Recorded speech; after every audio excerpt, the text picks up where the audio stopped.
Absolutely. That's awesome. Josh, are you done on your phone? Yes. Yeah, you got another meeting, Josh? We can reschedule this, buddy. I do have another meeting. I actually have to give you some milk. You're not getting any milk. You don't even drink it. Anyways. Rice milk, man, or almond milk. I mean, I still don't know how they get the milk out of those almonds. I mean, those things are so dry, but like They don't have any tits. they don't have any tits, so that's the they weird kind of got that pointy thing at the end. I don't know how you milk it though. Just like suckle on it, like. I tried. I couldn't get a drop out, Oh, and so gotta work she harder, said, man. yeah. Hey, what's up, everybody? It's Josh and Jess here with God Hates Unicorns, and we're here with another amazing and awesome round of fans and artists we like and support that aren't as good as God Hates Unicorns. And here with us today, we have Christian from SuperMonkey. I say everybody's name wrong, and I was like, I'm not going to say it wrong today. And it's like, nope, I didn't say it right. Let's have you say your name, and then we'll talk about how you say it. Everybody just calls me SuperMonkey. That's where it came from. So Like, it's easy.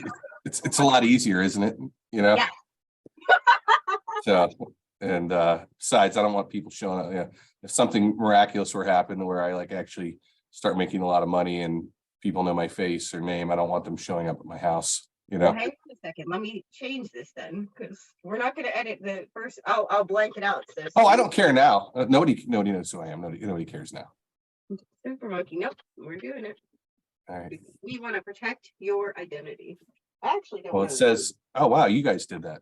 Oh wow, I didn't realize that you guys are pretty talented there with the tech staff. It's a good thing you got this girl, Josh. Right? We're fancy. I have a feeling this show wouldn't happen without her. I wouldn't, because I do all that. I bring the charm He brings the charm, though. And the wit, and the wit. and the genius. And the genius, the visionary, the creativeness, And the milk. That and is the true. almond milk. I actually knew that when the first time I discovered you guys, and let's talk about that. I mean, let's get the elephant out of the room. I mean, Let's get it out. Get that guy out. I'm the guy that discovered you guys. You we are. all know that, right? I didn't know because I wasn't part of the. You weren't even in the band yet. Josh Yeah. was just up on stage with his goat pants, giving it his all down at the Smiling Moose. No, it wasn't the moose. It was a Cativo. Was it And, Cativo? Yeah, I thought it was a Smiling Moose, dude. our guitarist booked that show with you, and it was a Soundgarden thing. Oh God, that one. I've heard about this show. And that was the one you were like, hey, can you cover? It was like a month after Chris Cornell died. Yeah, yeah. You're like, can you guys cover a Soundgarden song? I was like, okay. We didn't. We played our. What did you do? I don't even remember. All I know is when you got done, I was like, what just happened? And I was like, what did I just see? And I swear to God, I'm not making this. I knew there was something there. I just didn't know what it was. And I'm just like, and then like you guys are on the cover of City Paper now, so you're all rock stars. But like, I was confused, but I also couldn't stop watching. You know what I mean? It was just like one of those things you're like the dog and that has the tilted head, kind of like wondering what's going on here. It's like they like the music, but how's it coming out of that thing? You know? A beautiful show. Yeah, but like, it is a fun story that I tell people all the time because it's like, story all the go to. because it's to me it's funny because it's a month after Chris Cornell died, and you're like, hey, cover a Chris Cornell song. I was like, how about I just sing Pretty News over one of our own tracks? And then I sang it with a quarter around my neck. Like the asshole that I am. I don't remember that. Yeah, that was my But I believe it. I think I couldn't get past the goat pants, to be honest with you. Where's your goat pants? maybe the unicorn pants. Maybe. He has some fancy I'm sorry, unicorn pants. God forbid I had the wrong. They looked like wrong animal. I guess it would go with the theme of the band. Oh, well, he didn't have a horn. He didn't have a horn. I want some goat pants. My friend texted me today and she found this thing I wanted to go to, but then we found out it was in Virginia. But it was like a goat ugly sweater event, and they put the sweaters on the goats, and I'm like, Sarah, you gotta find it here. Because if I don't see goat in a sweater, I'm not gonna be a happy camper this Christmas. I want to go. I want to go too. I actually want to go too. I mean, don't they look awesome to have as pets? Yes. But you gotta have a big enough yard. But I get worried because I saw, and I don't know how old you guys are, but I grew up in the 80s and there was a cartoon it might have been part of Buzz Bunny, I can't remember, maybe Tom and Jerry, but the goat ate the train tracks and was gone his whole life, and then he came back. And he came back, get all the stickers off him. He was traveled the world. You can't be having that goat in the house all the time. You Yeah, gotta man. have it outside grazing, because Yeah. that's what it's gonna do, is just yum, yum, yum, yum, yum, yum. Oh, possum. You can, I'm not, first of all, I don't live in this house. You can have any animals in this house you want. Oh, I'm sorry, you won't buy me an ant. I won't buy you an anteater. Yeah. Yeah. I don't know how you take care of an anteater. I heard they shit everywhere. Yeah, give them ants. I'm just kidding. I don't know, I Give just 'em made that up. There you go. So yeah, well, I'm excited that you discovered us, because good things have happened since then. Absolutely, absolutely. You're welcome. And everybody else is welcome too. You guys are all welcome out there in cyber world. So This is the Manta thing. So send him a card, but don't, I'm not telling you his name. wait, what'd you just say? I said, send him a card to say thank you, but I'm not telling you his name or his address. So just All right. figure It'll be Fair all- enough. no, it won't. What's your address again? No. So, well, I really want to, there's another elephant in here. I really want to talk about your new vinyl. And it's a double side, so there's 2 tracks on it. And both tracks are really cool. You can't lie to God. And then Elsa Bonita? Elisa Bonita, yes. Elisa Bonita. the- I don't say any names right, for the record. It's okay. You got my name right. You got SuperMonkey right. And so, yeah, I mean, I just pressed my first vinyl as a record company, and I'm pretty excited about it. They come in like multicolors, and it's kind of, I don't know if you can see it on here, but this one's got like green marbled in it and stuff. Ooh. And they're all kind of really cool. Like every single one of them, I got 1,000 copies pressed. And I've been very fortunate. Like I not this last week, but the week and a half prior, as soon as I got them, I signed up like 10 record shops across the United States. And then the one in Cincinnati already restocked, and they already sold through like what they got already. And like everybody seems to love it. So I'm very thankful for that. And then but they come in all kinds of different colors and everything. But like this one's like a really deep purple. I don't know if you can see it. It looks black sometimes, but Yeah, then it like doesn't, we'll have to include you hold it pictures. just right. Hold on. It's very purple. Like Okay, Prince I purple. got it glimpsed. Yeah, it's like the purple ones I think are my favorite. But then they also have in all kinds of like just variations of this. This is like smoke colored. Can you see that? Ooh, that's cool. Yeah, it's like this, but they all have like little marbling and things in them. So they just like on a physical level, they look fantastic. And so if you collect vinyl, I mean, it's pretty awesome, I think, because it's the first pressing from my record company. And I've been in business a few years, and then COVID hit, and I was just getting ready to press records and do some stuff. And everybody in the world had to take a 2-year break from the music scene, it seemed like. And then once I got everything fired back up, it was like almost another 9 or 10 months at the pressing plant, just waiting for them to stamp the, the vinyl. And so I just had to sit around and wait. There's really nothing I could do. I didn't book any shows. I would go out and play acoustic or play in a cover band or something, but I really didn't book anything because it just wasn't, I wanted to have some kind of product to sell that I was really excited about, that was new, and it sounded like what I sound like now, and so, but I also did all the graphic design on the album, so I think that's pretty cool. That is awesome. I made the labels and everything. So I did the whole thing from start to finish, and I worked with some great people like Rocky Lamond. Oh, we love played it. bass on it, and Matt Muckle played drums on it when I cut the tracks at the time. And then Joe Monroe, the famous Joe Monroe, you know him?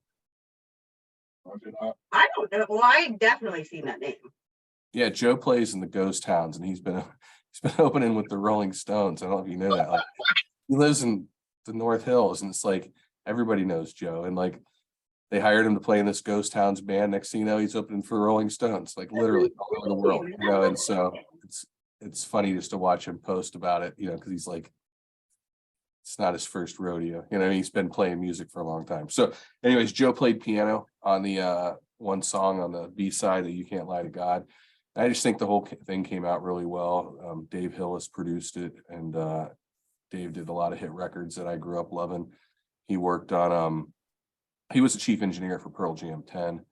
and he also did Temple the Dog, and he did a bunch of songs with Alice in Chains. Like he recorded the song Wood, and then he did all the demos for Dirt and everything, and they were actually had the album recorded from what I understand, and then like they got sent to another producer and then they redid everything, except they'd already released Wood, so they had to put it on the album the way Dave did it, and so, which is funny because that's their biggest hit. That's my favorite song on that album. Yeah, you know what I mean? So it's like, you can say whatever you want, but that's the best one, although I mean, I don't know, I'm a Them Bones guy. I just love how this I like Them Bones. I was that album was on my walk away. Only Cream I die. Listen, man, when I was in high school, I was one of the first people in my high school. I remember getting Alice in Chains, and people were like, "Hey, you like Alice in Chains?" I'm like, "Dude, I've been listening to it for a month now. Where have you guys been?" And then when I was in college, Dirt came out, man. And when I stuck that in, I didn't expect, to start out with that, that scream and the riff that just comes as like, it just became like one of those things. I'm just like, as soon as you put that CD in, you just crank it up because it's gonna be like, the Memorex commercial. It was fantastic. So, and then I think he did some of the stuff on Temple the Dog and everything too. So Dave worked on a lot of records that I loved, and so I hired him to help me produce it, and like we kind of worked together, and he came up with really great ideas in the mix process, and even like recording a little bit. Came up with some, maybe push me out of my comfort zone a little bit to come up with something a little bit different for the song that I wouldn't think of, and then I go take it to the band, and Rocky will come up with good ideas all the time, and he might say something like, "Hey, why don't you try this note right here for 2 seconds?" You know what I mean? Just like the smallest thing, but it like adds a nice flavor to it and stuff. So then we just go work on it one-on-one. So I came out I'm really excited about it. We went back in the studio. I've been playing with Matt Ferrante now. I don't know if you know Matt. I know Matt. So we went back in the studio recently. We cut 6 more songs. And so and Matt's been playing with me since I made this record, and kind of like been an official guy in the band. And so him and Rocky, we all went in the studio about a month or two ago. I don't remember anymore, but just got all the bass and drums done for the next batch of songs. And then I'm gonna get this out there, and as soon as I call every record shop in America, which I think I got about, how many states are there? Like a 50 couple. states, right? There's still 50. I don't know. Anyways, I got about 46 to go. But I did call 4 states. I got every record shop in the state, and I would just like one at a time, just call them. And what's really funny is you'd be shocked on how like some people act, man. It is absolutely ridiculous. And so like I call every single person. I'll pretend you're the record shop owner, Jess. All right. I'm like, "Hey, Jess, what's happening?" Or I always say, you'll say, "Hey, this is God Hates Unicorns Records." Hi, this is God Hates Unicorns. How are you? And then you'll say, "What's happening?" What's happening? Are you the owner? I'll be like, "Go fuck yourself." It's happened. No. But and then but just people have been rude. And I'm just like, "Wait a minute, you own a business." I'm like, "You're supposed to be nice to your." I'm like, right? like you don't. But like some record shop owners are so pompous. It's just like that fucking movie, the High Fidelity. You know what I mean? Like some of these guys are unreal, man. And like I'll put notes. I have a spreadsheet, and I'm just like making a spreadsheet of every record shop, and like the customers that obviously purchase stuff, they go to the top of the spreadsheet, and then like but I had one guy, he was just like a total jerk, man, like just right from the start. And I was just like, okay, well, you get a big red line across your name, and like, not that like it even matters, but let's say 10 years from now, maybe I got 20 bands that I put out records for, and like I got a nice thing going because I got a connection with a record press, and like I have all these recordings already done that I did before COVID, and I can just start pumping shit out whenever I want, and so like I can do things, or I can get a new act and go make a good record. And after I got these pressed, I have now a connection where I could probably get it done in less than 2 months. You know what I mean? Maybe around 2 months, I can get a record press and get it back a lot quicker. And so these are all things you learn as you're doing it, but this guy was the quickest at the time. Everybody else wanted a year and stuff. So like, you would think that all I know is you just never know who you're talking to. I'm not saying I'm anybody important, but you should be polite to people. You know what I mean? At a bare minimum, if you have a business, and you're wanting customers, because I don't ever want any of my customers like to go into that person's store ever. you don't need to have a business to be a nice human. Like you can, if I'm a business owner and I'm like, I'm not really interested at this time, I'm so sorry. Like I can be polite about it. I don't have to say yes. You don't have to, as a person, say yes to everyone. That's No, not man. what, I've had business owners be like, hey, man, it's really good. I like it, but we don't really sell 7-inch singles. I'm like, all right, cool. I appreciate it, man. I appreciate it. Thanks for your time, you know? be nice. But just flat out being a jerk, man, right from the start. And like it was just so funny, man. Like there was one guy, the best one was this dude in Portland. And like as soon as this guy answered the phone, it was exactly like you would think. Like I feel like I saw this episode in Portlandia, you know. And my sister lives out in Seattle, and so they've been out. She's been out there. My niece is out there, so like I'm pretty familiar with how everybody acts on the West Coast versus the East Coast. And it's like Portland's a different breed, and like there's like I personally feel like there's an inferiority complex to Seattle, and so because there's that like little brother syndrome going on in the Pacific Northwest for Portland, like they feel like they have to be a little bit extra special. If that makes any sense, you know what I mean? Because like we're not like them, we're special, you know what I mean? So yes, this one guy in Portland I called the record shop. I was like, hey man, listen, I own a record company out of Pittsburgh. I'm like, I got a single, it's selling pretty well. Thought you guys might want to kind of send you some information. He's like, what's the name of the band? And I was like, SuperMonkey. I never heard of them. And I just started laughing. I immediately started. I'm like, well, that doesn't mean anything. I said, just because you haven't heard of them doesn't mean it doesn't sell. And then he starts going off about something like some philosophy and this. I'm just like, man, what planet is this guy on? And it was so entertaining. It's like I got to a point where like it's become fun to me, like to like almost cold call these guys. And like, not that I love cold calling, or I mean, there's a million things I'd rather do than sit and call every record shop and try to sell them on buying my record. But at the same time, I do own a record company and somebody's got to do it. And so I'll do it. I don't care. And so it's kind of become fun. It's like some of the record shop owners are so cool, man. They're like the awesomest people in the world. And like, I just have a list of awesome people. And when I'm done calling everybody, those are going to be the ones that you can get my records at, you know, and like, there's some of them have been so awesome. Like, they're just like, I'm like, they stick them right next to the cash register. So I got to show you this. Check this out. yes. So I have a patent pending. All right. So you can't steal my idea, but I made these little things. I drew it on a piece of paper and I sent the idea to my friend and I said, hey man, can you make me something where I can stick my records on like this? Oops. Where I can like kind of stick my records on like that, where people can just kind of like set them next to the cash register, you know? That's awesome. And like I wish I could find the drawing and show it to you. It looks exactly like this. And like I sketched it on a piece of paper in 2 seconds, and I'm not an artist. You know what I mean? And I was just like, wow, and it's so cool. So I can take them apart like this. And you can mail it with the album. It comes in flat. So all the thing just snaps together like that. That's the key, because but they have to buy a monkey pack. Yeah. Yes, okay. And a monkey pack is 7 records. So if they buy 7 records, they get a free stand. And they can sell more of them because it'll be right next to the register, and then I autograph them and stuff. And even though nobody knows who SuperMonkey is, it's sitting next to their register, and they're buying all these, they're out and it's autographed, and it is good. It really is good, you know. And that's the funny part, is like the record shop owners just love it. And so it is good. I had a question though. Yeah. Who is You Can't Lie to God about? Who are you talking to? Me. I would actually not like to answer that question, if you don't mind. You don't have to. I think I'm going to answer it for you. I think it's about Josh. About who? Joshua? That's it. You got it. You should be ashamed. You figured it out. I guess I can admit it now.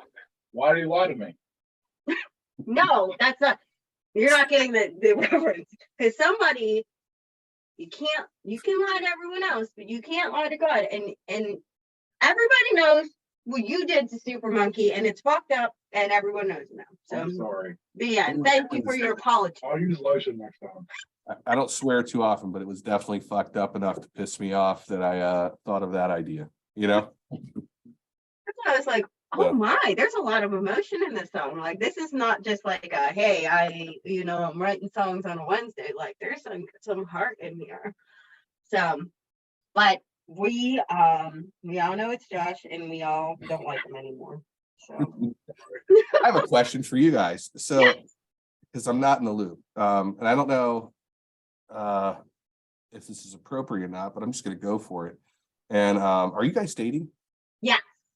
Okay, I thought so. So my question for you is, and I wrote this down in advance, and I hope you have senses of humor. I'm gonna imagine you do, because you play in a band that has an album about glory holes, which I have a question about that too. We're gonna get to that. So my question, actually, the first question is, are you guys really big Fleetwood Mac fans, or do you just like how everybody in that band has sex with each other? That it's mostly like, It's a fact. I'm trying. I thought so. Yeah, it's mostly me. I just like, and you'll have to talk to Tim. I got that Stevie Nicks vibe from you. Yeah, I have a lot of the Stevie Nicks. You know, vibes. she's dating. She went from Lindsay to the other guy, right? I do, and I was I trying. now hate him. Tim and his wife Alicia. I've solicited both of them so many times. I send roses to their work. I send nothing. You got to get some of those tight pants, Josh, with the balls that hang down. but he was an easy sell. I was like, well, Yeah. That's what I thought too. So, all right. And so here's my next question is, like, how much research did you do for naming your album about glory holes? Like, are you guys actually aware that's not just the name of like a drainage ditch in a lake? So are you guys aware of that? Yeah, I used to manage an There's a whole other thing going on there. And I am very well aware. And we actually we were going to do this, like, we were pitching this idea that nobody wanted to do. I want to do, we still can. It's like a ghost hunting show, but it's glory hole hunters. And it's like, you're going to the like local glory holes being like ghost sticks pop out. And then it's like, oh. Well, first of all, I think that would be a hit. Just right along with this show. I don't know how participant the people want to be on your show that are going to those places, but I don't know. Well, you don't have to. Just only a part of you, and nobody, for the most part, can identify you just by that. But it has to be a ghost stick. Is that where did you guys meet there at the glory hole? We did. I was like, is that it? I was like, it was like, I was there, and I wasn't even there like a full 3 minutes. I'm like, all right, here we go. Like, this guy's a keeper. Later, I'm like, I'll see you outside. Wink, wink. I'm like, no, he's just like, he was there. I was like, all right, let's do this. It was not even 10 seconds. It was like, it was done. So I'm like, well, do you want to talk about some other stuff? Or like, because I feel like, do you want to join my band? And I was like, okay. Yeah. Hey, you want to be in my band? I have a lot of free time since that only took 10 seconds. So yeah, let's do that. Oh, that's interesting. It was a great 10 seconds. All right. That album title just came out randomly in the studio. And then it was fun because I got to make like so many like cardboard glory holes because I made the album cover, and I just had I have a 5-year-old. I have a basement. I'm hoping my niece doesn't watch this video. You know what I mean? And I remember my dad came over to visit, and he's like, Jessica, what's happening? What's happening here? How do you explain that to your dad? It's like, well, I mean, You said, hey, it's either this or OnlyFans. I mean, what do you want me to do? Which he wouldn't even get. He came when I worked at the Adult Mart. He would come and visit me with pizza. He's like, you're gonna get shot here. I'm like, maybe. You worked at the Adult Mart? Yeah, I used to. Oh man, you probably got stories. I have lots of stories, and that's man, why I'm very familiar with what the concept is. But Gotcha. So, yeah, Dad was just like, of course you have a whole bunch of cardboard glory holes in your basement. Why wouldn't you? Mother. Why wouldn't you? Who doesn't, right? I got 2 of them right here.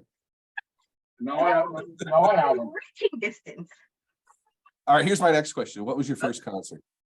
I think I have a good one, but I have no recollection of it. So you go first. My first concert ever. Ever, like real concert. You know what I mean? Like, I'll go my first 2 because they're pretty cool for me. I seen White Zombie in '94. Nice. It's And a good one. then a few months later or the next year, I seen the Ramones That's a nice on, one. on their farewell tour, their last tour ever. Yeah, dude. And that was my first two. And I was like fucking spoiled from there on out. Yeah, Those are good ones. those are good ones. That's a good one, man. That's something you can write home about. Yeah, I mean, I've seen like cooler shows in the future, you know, but like those two always stick with me. 'Cause I love White Zombie and all the Ramones. Oh, And wonderful. it's like, oh, this is awesome for like a teenager going to see fucking two like classic bands. Mhm. I think a story I've heard of my childhood, which could be a fever dream. I do think my parents talked about taking me to Michael Jackson, but I don't remember. It was like when I was little. But that would be the concert to be your first concert, especially whenever it was like how old would I have been? Like, Did he look like this? yeah. That would have been so. I I mean, was can just you listening imagine? the other day. Can you imagine? So I hope that that's true. But the first concerts I can remember, I went to Lilith Fair and X Fest. Like, Not bad. not bad. I had a blast. I still have this Lilith Fair crop tank top that I got at the time, and I have it in like my memory box as like the special things. That's cool. Those are all good things that you can hang your hat on. Those are good ones. What about you? Oh, so my mom took me to Kenny Loggins in 7th grade because my dad wouldn't go. My dad said he looked like Kenny Loggins. A little bit, maybe a 70s Kenny Loggins. He wrote listening to the what was it, like Beverly Hills or something. We were listening to somewhere. I don't know why I was listening to this music, but it was like a Kenny Loggins song. And Judy's always like, show me the picture because she wants to see the album art. And I showed her. She's like, that looks like Mr. Josh. I'm like, like Mr. Josh. So yeah, I remember I was in 7th grade and like I think she got tickets and like my dad was like, I don't want to go, and for whatever reason, you know. And so she's kind of mad. She's like, all right, come on. And I was like excited because I'd never been to a concert before, you know. So I was just like, whatever, man. I'm getting out of the house. And we lived out in the boonies too, man, and outside of Cincinnati, like I think there was cows in the field behind us. You know, it's like What area? Ross, Ohio. You ever been there? Did you go to the castle before? You ever been to the castle, Josh? No, we have friends in Oak. You don't even know, man. There's probably like 3 people in Ross that'll watch this video and they'll be like, dude, he just said the castle. It's not there anymore. But it was like a hole in the wall. It was like it was the only one. It was like there was a stoplight in town and there was like the castle and then the BP station and like the pharmacy and then like a bank, maybe. I don't even remember. Oh, antique store. That's what it was. I mean, it was like a blip and very small town, you know? So, and then my second concert though, I got to go see Def Leppard and they were fantastic. And that was like at their heyday, right at the beginning of the Hysteria tour, like right before like Pour Some Sugar on Me came out, or it was like right when it came out or something. It was like right around then when it was just they were starting to blow up, you know, like to mega stardom. And they were fantastic, man. They were just totally just on fire. And I think that might have been like 7th or 8th grade as well. I can't remember. You know, But my mom let me and my cousin Andy go by ourselves, and like people were smoking weed next to us and people were making out in front of us. And we were just like, you know, like they're doing that at a concert. Oh my God. what? I know that's Right? kind of how I felt when I was like at like Lilith Fair and X Fest. I was like, Like we just like couldn't compute that was happening. If like we heard about it, how? you know, it's like, but I mean, we didn't do anything. I didn't think we probably had a soda, you know. Yeah. But it was fantastic. The funniest part though is that that band Europe opened for them. They only had that one song, or they had 2 songs, Carrie and the Final Countdown. So they keep in mind, 45-minute set, get everybody fired up. They open with the Final Countdown, super long intro, and then they go into the song. They play a couple more songs. They play Carrie, and then they go back into the Final Countdown. Yes, they played it twice. And I was like, really? Did they just do that? I'm like, that's weird. I've never seen a band do that since, you know, where like, especially as the That. We're gonna open and close with Chipped Yeah, Man, we wanted to do a whole show where we just played Chip Man in different ways. like just different versions. I Just do play want the same song over and over over again. and over again, but different ways. You know what's gonna so suck? And I didn't even think about this. Like bad parent. My daughter's so talented and so brilliant. I know she's fine, but someday she's gonna be on a podcast, and someone's gonna ask her that question, and she's gonna be like, "Had to see my stupid mom over and over again for my concerts." Like, It's your first concert. of course. My mom always made me see her dumping. Her. That's so funny. Oh, Yeah, It my builds son- character. Yes. So what are you guys drinking? Oh, you doing a White Claw? yes, because beer hurts my tummy. It's very basic over here. I am a little bit basic. So I'm drinking water. Don't get no more basic than that. It's very basic of me right now. So we don't have a lot of time, but I wanted to ask you, like, it's not a question, actually. It's a steam. It's a command. Tell us more about your record label, like in case people don't know about it. Well, I mean, I started a label honestly a couple years ago just for myself, and then I hooked up with Pat DeCaesar. I don't know if you know Pat, and Pat was part of DeCaesar Engler. It was his company, and so they were a big concert promotion company, and so he taught me how to promote concerts, and kind of told me like, hey, if you want to get your, he kind of showed me where all the money was in the music business. Like you can make money over here, you can make money over here, you can make money over here. Like when you do a concert at the end of the night, you spend $20 on a ticket. Nobody thinks about where that money goes at the end of the night. You think it all goes to the band, but it doesn't. And so people have no people gotta it does not go to the band. Hopefully the band's the last person to get paid. Yeah. And so like people don't realize that. And so he kind of taught me the music business, which I think was very helpful to me. And I started booking shows and promoting. I'll be honest, I got very few concert promoters back in the day. Like Brian Dresky does a lot of stuff now for local bands, but like most promoters haven't done too much unless you're one of the two bands on the radio that get played. Right. And so and unfortunately, I'm not even gonna get into that stuff, but like that's not really even important. What I really found was most important are the record shop owners, because they're the ones that buy the records. And they're the ones that get behind you if they like you and push your stuff onto the people that walk into the shop. And then the people that walk into the shop, if they like it, they're going to buy your record, and nobody else matters. Everybody else can just do whatever they want to do. And because I make my own records and I press them myself, and I went to business college and I have a bachelor's degree in business administration, I have a pretty good understanding of how to run a business. So I've been working, it's not my first rodeo, and I've worked for a lot of people and done a lot of things and life, and it kind of all added up to being able to do this, and so I kind of did a lot of things under my label other than press records before COVID, and I was just trying to get money going, and it was working. And I did sponsorship sales for myself, and I had like awesome companies like Yingling gave me an incredible amount of money in 2018 to just help me put concerts together, and like that Penrock thing that Josh played, they helped give me some money to help promote it and like buy the ad in the city paper and that kind of stuff. You know what I mean? So like I was really able to parlay things into like being concert promoter. And like I wasn't trying to be a concert promoter. I was just trying to get the bands on my label out there, and none of these promoters were really doing anything.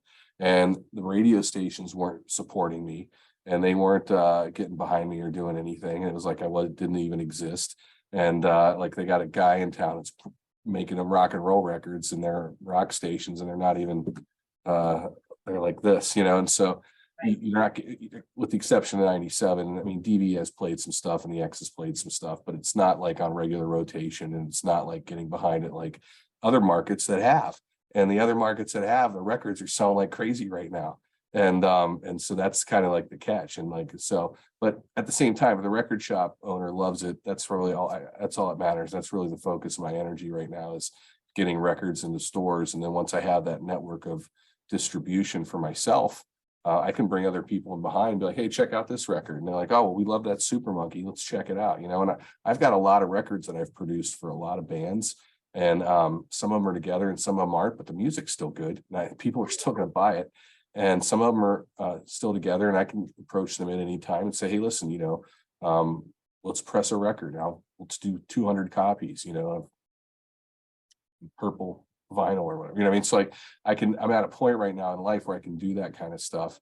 And so I really want to get my network of distribution together first before I start bringing in other people.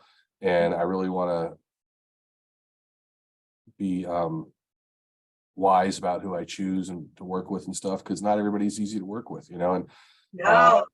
and so I don't have I have a very low like bullshitometer, and like I really need to just be on the up and up with people, and I'm very straight and blunt, and I do everything I possibly can to help people. And some people's expectations are like they think I'm supposed to do this and that and the other thing, and it's just like I'm a one-man army, and so at the same time I'm kind of one of those guys that I'm fortunate enough to make shit happen. And so that comes from like my friend Pat teaching me the stuff about the music business. Like I get it, you know what I mean? So like when I'm talking to other people that don't play instruments, that work in the music business, that really don't give a shit about you, they really just give a shit about whether or not you're going to make money for them at whatever level, because that's their job and that's what they do, and that's what they're in it for. Like I get that, and you can't put a show together at a major venue without them, and there's a few people that are doing it like independently, like Joe Bonamassa, if you know who he is, he does it independently. He'll rent the Benedum Center himself and put the concert together and sell it out and take all the money and cut the promoter out and stuff. But he has a team of people that work for him, and he worked with promoters for years, until 20 years before he actually said, you know what, we're going to move this in-house and we're going to do this ourselves now. And he already had a fan base. And so like he couldn't have done it without the promoters, and you can't do it without promoters. And you're only as good as like the people you surround yourself with in life and in business. And so I've learned to respect the other people in the music business that, that we can make money together. You know what I mean? We can be a team. And so, and those are the people I look for, like the people that are mean at the record shops. Whatever, man. Like I laugh about it, dude. I put little notes of like, this guy was a douche. You know what I mean? And like, and I'll put a red line on him. I'll never call him again. And like, I don't care if I sell 1 million records. We're gonna end it with this though. What? Name the record shop. Oh. Nah. I'll be honest, Josh. I'll be honest. I don't even remember. I'm gonna name drop one person, and we've named him again. Named him before. If you're listening to the record, and I hope you buy it, and if you're thinking like, wow, can't lie to God, who's it about? It's Josh. Yes. It's him. I didn't think you'd actually figure that out. It wasn't that hard to decode. You really should have like put some more barriers, because it was like very like, as soon as I started, I'm like, this is about Joshua. Interesting. But I appreciate I do want to say, for the local people, if you don't mind, you can get the record at the Attic Record Shop. Yeah. And you can get at Pleasant Dream Records in Polish Hill. And if you just want it delivered to your doorstep, you can go to ilovesupermonkey.com and you can click on it and we'll have it delivered for you. We'll have those links. We're going to have the links below or above. I don't know where they are, but they're somewhere in your vision, in your line of sight, in conjunction with the video. Thank you so much for coming on. Thanks for having me. This was fun. And then send me your guys' mailing address. I'll mail you guys a record. Jess, you can have the one side, and then Josh, you can have the other. All right, you guys can share it. I bet it's about you. Oh my goodness, well, thank you so much. I'm worried she's thinking it's about me from her perspective. Well, I mean, I can also relate. It's about whoever you want it to be about. It really is. And I'm glad that it touched you on a personal level, that you thought it was about Josh. It touched you on a personal level. Ooh, we will. And thank you so much. You're awesome. We can't wait to see you soon. Everybody, check him out. Like, you already know SuperMonkey. Shut up. But if you don't, for some reason, get with it. Check it out. And check it out. That's it. No more. We'll see you. Thanks for having me, guys. You guys are funny. Keep it up. Keep doing this, man. Like, we will. You keep it up. You're actually, we're doing this and we're just doing it for free. So you keep making that money. Come on. I try. I got kids to feed, man. Bye.